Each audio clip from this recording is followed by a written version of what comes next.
Friends, कैसे हैं आप लोग। आज हम आए हैं एक 3D डायग्राम की प्रैक्टिस देखने के लिए कि ऑटोकैड में हम इस पार्ट को 3D मॉडलिंग में किस टाइप से बनाएंगे। तो सबसे पहले हमें 3D मॉडलिंग सिलेक्ट करना है। उसके बाद में हम इसके प्लेन को डिसाइड करेंगे। तो इसका जो प्लेन मैं ले रहा हूँ वो लेफ्ट प्लेन में ले रहा हूँ। उसके बाद में पॉलीलाइन कमांड को हमको यूज करना है और वहाँ पे सबसे पहले 16 mm की एक स्ट्रेट लाइन ड्रॉ करनी है।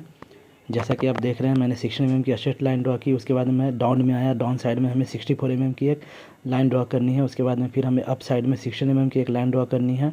फिर हमें जो ऊपर में हमने जो 16 mm की लाइन ड्रॉ की थी उसके ट्रैकिंग पॉइंट को हमें ट्रैक करना है और इसे हमें पूरी तरह से प्रोफाइल को C4 इंटर करके इस प्रोफाइल को पूरी तरह से क्लोज कर देना है। तो कुछ एल शेप का हमारा प्रोफाइल बनता है।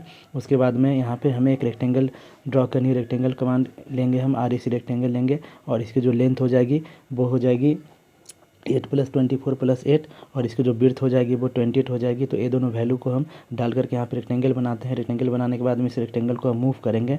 मूव करने के लिए M फॉर मूव कमांड हम यूज करेंगे और रेक्टेंगल के एंड पॉइंट को सिलेक्ट करके हम इस प्रोफाइल के एंड पॉइंट पे हम इसे प्लेस कर देना है। जैसा कि आप डायग्राम में देख रहे हैं, मैंने यहाँ पे इसे प्लेस कर दिया है। उसके बाद में इसमें हमें 24 डाया का एक सर्कल ड्रॉ करना है। उसके लिए हम इसके मिड पॉइंट को ट्रैक करेंगे, रेक्टेंगल के मिड पॉइंट को, और वहाँ पे हम सर्कल ड्रॉ करेंगे 24 mm डाया की। सर्कल ड्रॉ होने के बाद में यहाँ पे हम ट्रिम कमांड का यूज करेंगे और इसके अनवांटेड पार्ट्स को हम इरेज कर देंगे। जैसा कि हमें प्रोफाइल चाहिए, रिक्वायर्ड प्रोफाइल जो है, इस तरह से हमारी ये प्रोफाइल बन जाएगी। उसके बाद में फिर हम लाइन कमांड का यूज करेंगे और इसमें री बनाने के लिए दोनों एंड पॉइंट को हम ऐड कर देंगे। तो हमारा ये प्रोफाइल पूरी इस तरह से बन जाएगा। इस प्रोफाइल को फिर हमें प्रेस पुल करना है।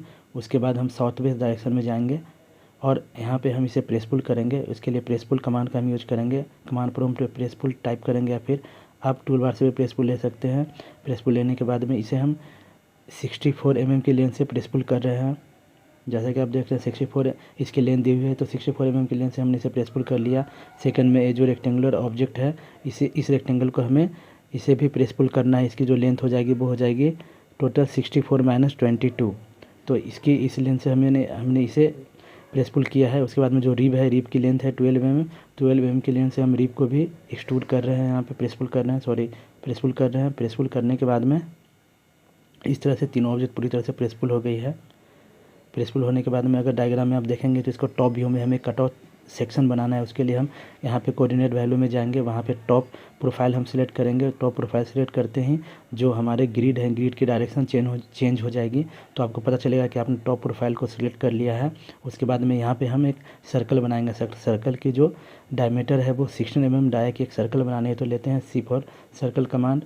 उसके बाद में इसके 16 mm डायमीटर की हमने यहाँ पे एक सर्कल बना ली है। उसके बाद में फिर हम पॉलीलाइन कमांड का यूज करेंगे और इसके कोऑर्डिनेट पॉइंट को ट्रैक करेंगे और वहाँ से हम एक स्ट्रेट लाइन ड्रॉ करेंगे जिसकी लेंथ होगी 20 mm। 20 mm लेंथ की हमने एक पॉलीलाइन ड्रॉ की। उसके बाद में लेफ्ट साइड में, राइट साइड में हम आएंगे तो वहाँ की इसकी लेंथ है 16 mm। फिर हमें ऊपर की ओर जाना है और इसे कोऑर्डिनेट पॉइंट को सिंपली ऐड कर देना है। उसके बाद में यहाँ पे हम ट्रिम कमांड का यूज करेंगे। ट्रिम, अगर आप यहाँ पे TR डबल इंटर करके यहाँ पे इरेज करने की कोशिश करेंगे तो यहाँ पे कमांड वर्क नहीं करेगा। तो आपको यहाँ पे एज मोड में जाना है। उसके लिए आप TR सिंगल इंटर आपको प्रेस करना है। उसके बाद में इसके जो बाहर वाली रेक्टेंगल है उसे एक बार प्रेस करना है। उसके बाद में इंटर की को प्रेस करना है। उसके बाद में अंदर के जो हमें सर्कुलर पार्ट है जिसे हम इरेज करना है उसे हम इरेज करेंगे। देखिए यहाँ पे TR डबल इंटर काम नहीं कर रहा, तो TR सिंगल की मैंने प्रेस करके यहाँ पे इस तरह से मैंने ट्रिम कर लिया है। ट्रिम करने के बाद में इस ऑब्जेक्ट को हमें मूव करना है। इसके लिए हम मूव कमांड का यूज करेंगे। M फॉर मूव लेंगे। उसके बाद में इसके एंड पॉइंट को हम पिक करेंगे। उसके बाद में अपने कीबोर्ड से शिफ्ट राइट क्लिक हम की को प्रेस करेंगे तो वहाँ पे हमें फ्रॉम का ऑप्शन मिलता है। फ्रॉम का ऑप्शन लेने के बाद में इस यहाँ के जो एंड पॉइंट है, एंड पॉइंट से हम इसे ट्रैक करेंगे और यहाँ के जो डिस्टेंस है वो 16 mm हम यहाँ पे प्रेस करेंगे। तो 16 mm की लेंथ पे ये हमारी ऑब्जेक्ट मूव हो जाएगी। अगर हम सिंपली मूव करते तो हमें 2 टाइम्स यहाँ पे मूव करना पड़ता। तो उसे मैंने शॉर्टकट मेथड में इस तरह से किया है ताकि 1 टाइम ही मुझे मूव करना पड़े। उसके बाद हम प्रेस पुल कमांड का यूज करेंगे और इसे थ्रू आउट प्रेस पुल हम कर लेंगे। उसके बाद में जो हमारी 2D पार्ट्स यहाँ पे है, 2D जो स्केचेज है उसे हम इरेज कर लेंगे। सिंपली सिलेक्ट करेंगे 2D स्केच को और इसे इरेज कर लेंगे या फिर डिलीट कर लेंगे। ये होने के बाद में हम अपने ऑब्जेक्ट को यूनियन करेंगे। जो हमारी जो ऑब्जेक्ट है उसे हम पूरी तरह से सिंगल आइडेंटिटी में बनाएंगे। अभी हमारा 3 पार्ट में ऑब्जेक्ट है तो यूनियन कमांड लेंगे। यूनियन कमांड लेकर के हम सिंपली इंटर करेंगे तो हमारी ऑब्जेक्ट पूरी तरह से यहाँ पे यूनियन होके आ जाएगी। ऑर्बिट की मदद से आप थोड़ा सा अपने ऑब्जेक्ट को मूव कर लेंगे तो आपको पता चलेगा कि आपकी ऑब्जेक्ट किस टाइप से बन रही है। उसके बाद हम ग्रिड को ऑफ़ कर दे रहे हैं। ग्रिड को ऑफ़ करने के लिए F7 की है शॉर्टकट की, उससे आप प्रेस करेंगे तो आपकी ग्रिड ऑफ हो जाएगी। उसके बाद में यहाँ पे जो भी हमने 2D डायग्राम्स बनाई है उसे हम मूव करके अपने ऑब्जेक्ट को 2D डायग्राम्स को मैं इरेज कर ले रहा हूँ। उसके बाद में यहाँ पे फिलेट एज अप्लाई करना है हमें, जिसकी रेडियस वैल्यू 48 होगी। या फिर आप यहाँ पे मटेरियल वगैरह भी अप्लाई कर लें पहले। तो पहले मैं यहाँ पे मटेरियल अप्लाई कर रहा हूँ। मटेरियल्स के लिए मटेरियल टैब, मटेरियल्स मैंने प्रेस किया। उसके बाद में कुछ भी मटेरियल को पिक एंड ड्रॉप किया मैंने अपने ऑब्जेक्ट के ऊपर, तो वो मटेरियल वहाँ पे अप्लाई हो जाता है। जैसा कि आप देख रहे हैं वहाँ पे मैं मटेरियल अप्लाई कर रहा हूँ। यहाँ पे मैंने मटेरियल अप्लाई कर लिया है अपने ऑब्जेक्ट के ऊपर। थोड़ा सा मैं अपने ऑब्जेक्ट को मूव कर रहा हूँ। यहाँ पे मैंने मटेरियल अप्लाई कर लिया है। मटेरियल अप्लाई करने के बाद में मैं यहाँ पे फिलेट का ये जो एजेस हैं, फिलेट एज वह यहाँ पे करूँगा। उसके लिए फिलेट एज कमांड का यूज करूँगा। जैसा कि आप डायग्राम में देख रहे हैं, हमें लेफ़्ट साइड में फिलेट करना है जिसकी वैल्यू है 48 रेडियस की। तो इसके लिए मैं फिलेट एज कमांड का यूज करूँगा। कमांड प्रॉम्प्ट में मैं टाइप करूँगा फिलेट एज।